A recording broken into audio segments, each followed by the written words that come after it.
দেশে কি জরুরি অবস্থা জারি হচ্ছে? এই প্রশ্নটি নিয়ে আমি জানি আপনারা সকলে খুব উদ্বিগ্ন আছেন, চিন্তিত আছেন, এবং আপনাদের সেই চিন্তার খোরাক জোগানোর জন্যই আজকে আমি ভিডিওটি শুরু করেছি। আপনারা যখন এই ভিডিওটি দেখছেন তখন বাংলাদেশের সকাল 9:30 বা 10টা বাজবে, এবং তারপর থেকে আমরা জানতে পারবো। অবস্থা আসলে খুব গুরুতর, অবস্থা খুব দ্রুতই পরিবর্তন হচ্ছে, এবং জরুরি অবস্থা জারির সম্ভাবনাটাকে উড়িয়ে দেওয়ার কোনো সুযোগ নেই। আপনারা জানেন যে দীর্ঘদিন ধরে এই জরুরি অবস্থাটা জারির একটা চেষ্টা চলে আসছে। গতকালকের একটা খবর আপনারা অনেকেই নিশ্চয়ই জানেন, বিশেষ করে আজকাল যারা হোয়াটসঅ্যাপে থাকেন বা টেলিগ্রাম এবং অন্যান্য গ্রুপগুলোতে আছেন, তারা সকলেই কোনো না কোনো সূত্র থেকে কিছু খবর পেয়ে থাকেন। এর মধ্যে একটা খবর হচ্ছে যে গতকালকে মার্চ 23 দুপুর 12:50 থেকে 3:05 পর্যন্ত একটা জরুরি সভা হয়েছে। High profile meeting was held at the Command Center of the Bangladesh Army Headquarters, chaired by the Chief of Army Mr. General Waqar-Uzzaman. এই খবরটি আমি জানি যে হোয়াটসঅ্যাপ এবং অন্যান্য সূত্রে আপনারা ইতিমধ্যেই জেনে গিয়েছেন, এবং আমাদের আরো কিছু সতীর্থ ইউটিউব এবং ভিডিও ভিউ ব্যবসায়ীরা যারা আমার মতো ভিডিও ব্যবসার মধ্যে আছেন, যদিও ভাই আমার তো ব্যবসা হচ্ছে না, আপনারা আমাকে নিয়ে জেলাস হওয়ার দরকার নেই, আমি ওই চেষ্টা করছিও না। যাই হোক, মূল কথার মধ্যে আসি। তারা ইতিমধ্যে আপনাদেরকে ইনিয়ে বিনিয়ে জানিয়ে দিয়েছেন যে দেশের অবস্থা খুব ভয়াবহ অবস্থা, এবং আর্মি জেনারেলরা বসে মোটামুটি সিদ্ধান্ত নিয়েছেন। এই সিদ্ধান্তের দ্বিতীয় ধাপ হিসাবে আজকে 24 তারিখ একটা দরবার অনুষ্ঠিত হতে পারে, এবং সেই দরবারে সিদ্ধান্ত হতে পারে যে জরুরি অবস্থা জারি হবে কিনা না। যদিও জরুরি অবস্থা জারির কোনো সাংবিধানিক অধিকার বাংলাদেশ সেনাবাহিনীর নেই, সেটা সম্পূর্ণই হচ্ছে প্রেসিডেন্ট শাহাবুদ্দিন চুপ্পুর এখতিয়ার, এবং তিনি সেটা জারি করতে পারেন, এবং সেটা যদি জারি হয়ে থাকে তাহলে সেটা স্বাভাবিকভাবেই সকল আইন শৃঙ্খলা বাহিনী ইনক্লুডিং বাংলাদেশ আর্ম ফোর্স এদেরকে নিয়ে এটাকে বাস্তবায়ন করা লাগবে। তো এটা নিয়ে আমরা দেখলাম যে কিছু লোক খুব উল্লসিত, খুবই আনন্দিত, এবং যারা উল্লসিত এবং আনন্দিত তাদের একটা বড় অংশই আসলে আওয়ামী লীগের সমর্থক। আমরা আজকে আলোচনা করব আসলে এটা উল্লসিত হওয়ার মতো কোনো খবর কিনা, প্রথমে হচ্ছে এটা কোনো সম্ভাবনা আছে কিনা, দ্বিতীয় হচ্ছে এটা উল্লসিত হওয়ার মতো খবর কিনা, এবং উল্লসিত হয়ে থাকলে এটা আসলে কাদের জন্য উল্লসিত হওয়ার খবর। তার আগে আসুন আমরা ইংরেজিতে যে তথাকথিত সোর্স চারিদিকে এই খবরটা রটিয়ে বেড়াচ্ছে সেটা থেকে কিছু পড়ি, যদি আপনারা কেউ এই খবরটা মিস করে থাকেন। সেখানে বলা হচ্ছে, the meeting was attended by in person by 5 lieutenant governors and several general officers command GOCs, while others joined virtually. Additionally, all directors of the Army Headquarters, brigade commanders, and the GOCs of the 7th, 9th, 15th, and 60th Infantry Division from outside Dhaka were present in person. Blah blah blah. সকলে মিলেই তারা জরুরি অবস্থা বা state emergency যেটাকে বলে সেটা জারির একটা সম্ভাবনা দেখছেন। হতেই পারে। প্রথম কথা হচ্ছে, ভাই আমার নিজের কিন্তু আসলে এত সূত্র নাই, এত সোর্স নাই। আমি ঢাকা শহরে যার সাথে ধাক্কা খাই, বা এই যে লন্ডনে আমি যার সাথে ধাক্কা খাই দেখি প্রত্যেকেরই সেনাবাহিনীতে একটা করে সোর্স আছে। মানে বাংলাদেশের সেনাবাহিনীতে এত সেনা নাই আমাদের সকলের যত সোর্স আছে, আমার নাই। হ্যাঁ, এটা স্বীকার করছি যে যেহেতু আমি একটা সময় বিএম এর সাথে বা আর্মিতে জয়েন করার একটা প্রক্রিয়ার মধ্যে ছিল, আমার কিছু বন্ধু বান্ধব আছেন, তারা বিভিন্ন জায়গায় আছেন, আমি জীবনেও তাদেরকে এটা নিয়ে কোনোদিন টেলিফোন করি না, যোগাযোগ রাখি না। কারণ হচ্ছে ভাই, গরিবের পোলাপান চাকরি করে খাচ্ছে, খামোখা আমি এখানে মধ্যে ভাই কি খবর, দোস্ত কি খবর, বন্ধু কি খবর, এইসব বলে টলে ওদের চাকরিকে আমি রিস্কে পাঠানোর কিছু নাই। সো আমার কাছে কোনো সোর্স নাই, কিন্তু আমার কাছে অন্যান্য লক্ষণ বিচারের একটা সম্ভাবনা আছে। প্রথম কথা হচ্ছে, জরুরি অবস্থা জারির অবস্থা কি দেশে আছে? অবশ্যই আছে। ডক্টর ইউনূসের সরকারের মতো এত ব্যর্থ সরকার বাংলাদেশের ইতিহাসে কোনোদিন আগেও আসে না, ভবিষ্যতে আসবে না। 750 খ্রিস্টাব্দ থেকে 850 খ্রিস্টাব্দ, ওই 100 বছর বাংলাদেশে একটা মাতৃসেনায় ছিল, কেউ কাউকে মানত না, কোনো স্টেট ছিল না, কোনো গভর্নমেন্ট ছিল না, যে যার মতো যার যার গ্রাম বলেন, অঞ্চল বলেন, এলাকায় ছিল, মাস্তানি করে যার যার মতো একটা সরকার তৈরি করেছিল। ওই 100 বছর যেটাকে মাতৃসেনায় বলা হয়, সেই যুগের সাথে শুধুমাত্র ডক্টর ইউনূসের এই অরাজক গভর্নমেন্টের একটা তুলনা করা হতে পারে, যেখানে আপনি মবক্রেসি, মানে আমি কি বলবো, আপনারা সকলেই জানেন মেয়েরা বাইরে বেরোতে পারছে না, নারী নির্যাতন হচ্ছে এবং এটা ওপেনলি সেলিব্রেট হচ্ছে, থানার মধ্যে ঢুকে লাইভ করে আসামিকে নিয়ে বের হয়ে যাচ্ছে। আমাদের যে তথাকথিত মবন্ময় যেগুলো আছে, মবগুলা ডিল করে থাকে, শত শত কোটি টাকার মালিক হয়ে যাচ্ছে। এবং আমরা জানি যে কিছু কিছু সমন্বয়কের নামে আছে যারা 5 কোটি টাকার নিচে ডিল করে না, হইতে পারে। আবার এমনও সমন্বয়ক বা ছেঁচড়া লোকজন থাকতে পারে যারা, আপনারা দেখেছেন কিনা না, ইফতার বাড়িতে জিলাপির মধ্যে মুড়ি মাখায় দিছে কিনা না, এটা নিয়েও দেখলাম সিলেটে এনপিসি না এনসিপি ন্যাশনাল, যাই হোক, ওই যে national criminal part, national Citizen party এনসিপির ইফতারে মারামারি হয়েছে। এই যে সব মিলিয়ে একটা অরাজক অবস্থা। এর চেয়ে জরুরি অবস্থা জারির আর কোনো ধরনের সিস্টেম থাকার কথা না। গুড। এইটুকু মানলাম। দ্বিতীয় হচ্ছে লিগাল ফ্রেমওয়ার্ক।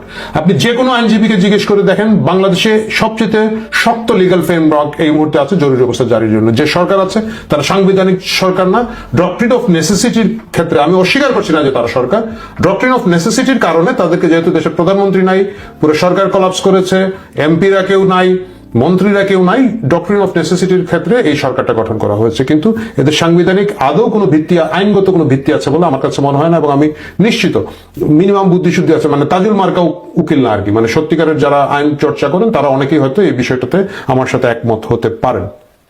কিন্তু জরুরি অবস্থা কারা মানে জারি করতে চাচ্ছে এবং কেন সেটা করার একটা খুব আগ্রহ আছে। এখানে আপনারা কিছু জিনিস দেখবেন, বেশ কিছুদিন ধরে ওই যে আছে না সাপের গর্তের মুখে বা সাপের মুখে গিয়ে কাবাডি কাবাডি কাবাডি কাবাডি কাবাডি কাবাডি করা হচ্ছে। তো সাপের মুখের সামনে যখন আপনি কাবাডি কাবাডি কাবাডি কাবাডি করবেন তখন সাপ ছোবল মারবে, মানে আপনি যখন হাতটা নাড়াবেন ছোবল মারবে। এই আশায় এই কাজটা দীর্ঘদিন ধরে করা হচ্ছে। কারা করছে আপনারা দেখেছেন, যারা করেছে এরা সকলেই দেখবেন কোনো না কোনো ভাবে জামাতের সাথে সম্পৃক্ত। আমি অনেকের নাম বলতে চাচ্ছি না, অনেকে আমার পুরনো বন্ধু বান্ধব।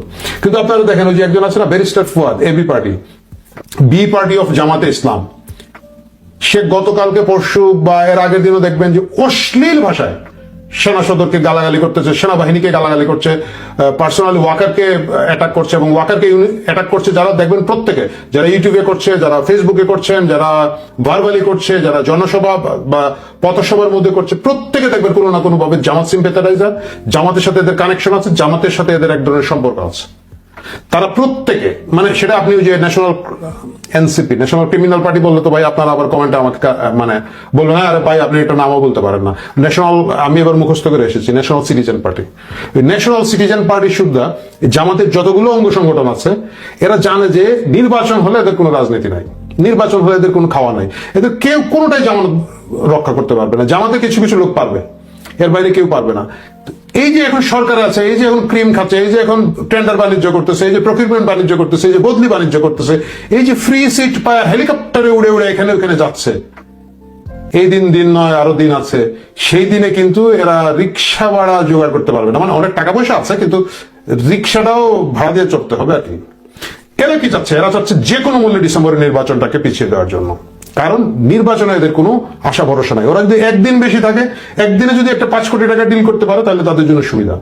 এরা সকলে মিলে বাংলাদেশের সেনাবাহিনীকে বিতর্কিত করার, প্রশ্নবিদ্ধ করার একটা চেষ্টা করছে, এবং এই বিতর্কিত প্রশ্নবিদ্ধ করার চেষ্টা জামাত এবং জামাতের যে ছানাপূর্ণ সংগঠন যেগুলো আছে, এনসিপি বলেন, এবি পার্টি বলেন, বা বাকি যতগুলো আছে, তাদের যত ইনফ্লুয়েন্সার আছে, তাদের যত ব্লগার আছে, যাদের যত ইউটিউবার আছে, তাদের যত হাবিজাবি লোকজন আছে, সকলে মিলে জেনারেল ওয়াকারের পিছনে লেগেছে, সকলে মিলে বাংলাদেশ সেনাবাহিনীর পিছনে লেগেছে।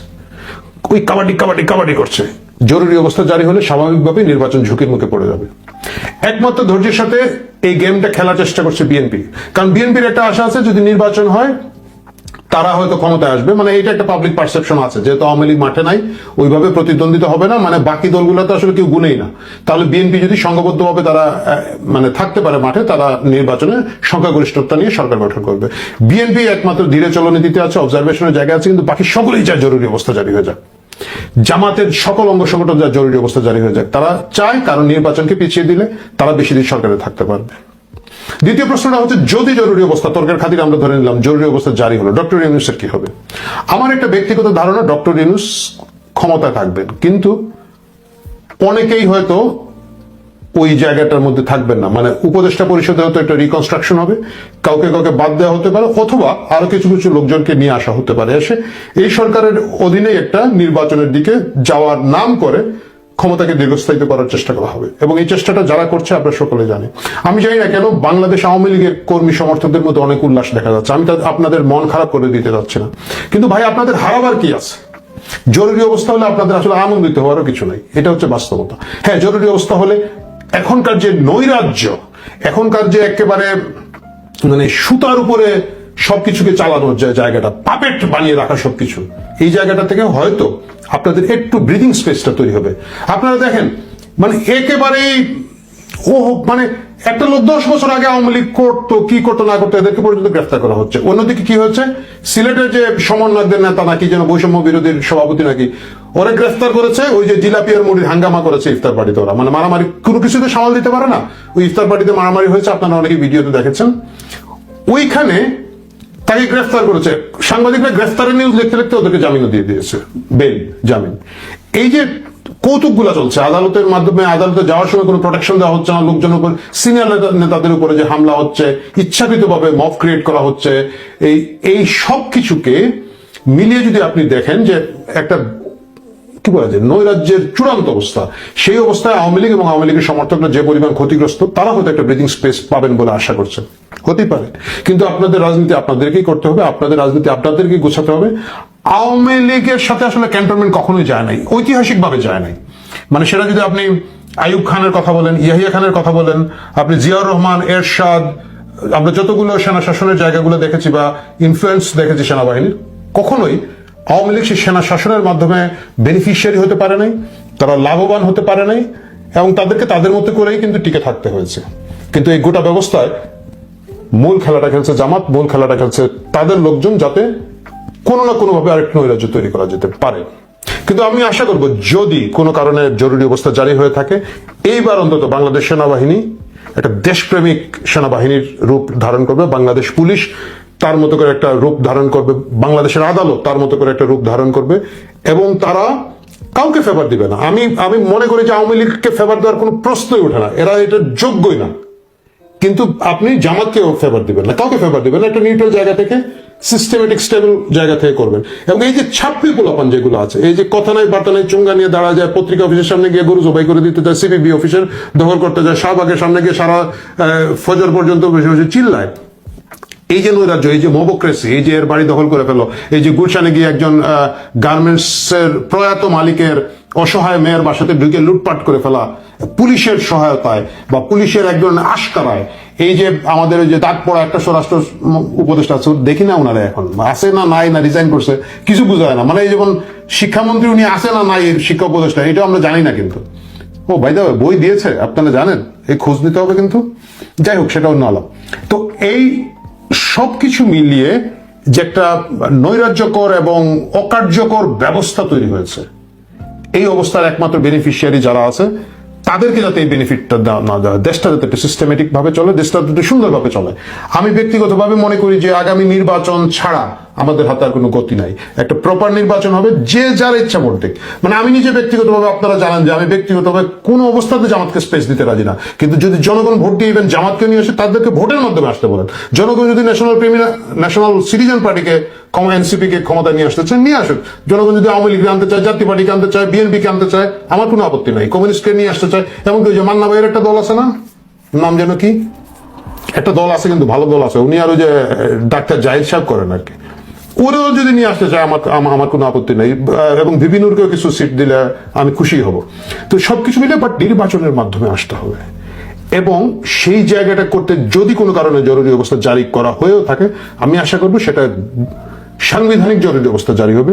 সকলের জন্য সমান বিচার, সকলের জন্য ন্যায় বিচার, সকলের জন্য একটা সুষ্ঠু ব্যবস্থা তৈরি করার, একটা লেভেল প্লেইং ফিল্ড তৈরি করার জায়গা তৈরি হবে। এই বাংলাদেশ দীর্ঘদিন ধরে যে ক্ষমতায় গেছে বাকিদেরকে চাপিয়ে রেখেছে, যে ক্ষমতা গেছে বাকিদেরকে নির্যাতন করেছে, যে ক্ষমতা গিয়েছে তার একটা কথার মধ্যে দিয়ে চলেছে। এই পরিস্থিতিকে উত্তরণে যদি জরুরি অবস্থা হয়ে থাকে, জরুরি অবস্থা হবে। মানে এটা খুব গর্বের বিষয় বা খুশির বিষয় না, কিন্তু যদি করতে হয় করতে হবে। আর যদি সেটা নাও হয়, এই যে চাপ তৈরি হয়েছে, এই চাপের মাধ্যমে আমি আশা করব যারা এই মুহূর্তে সরকারে আছেন, ডক্টর ইউনূস এবং তার যে ল্যাংবোর্ড বাহিনী, তার যে জোকার বাহিনী, যা ইচ্ছা করতেছে, কৌতুক করতেছে, তাদের একটু হুঁশ ফিরত আসবে। আমরা অনেকেই কিন্তু জানি যে গুজব, সত্যি কি গুজব, পায়ে ধরে মাপ চেয়ে আসছে কিন্তু তিনজন গিয়ে, মানে কার কাছে গেছে, পায়ে ধরে মাপ চেয়েছে, সারাদিন বসা ছিল, বিকেলে মাপ চেয়েছে। আমি কারো নাম বলবো না, আপনারা কল্পনা করে নিতে পারেন, স্বপ্ন দেখতে পারেন, কিন্তু ঘটনা সত্য।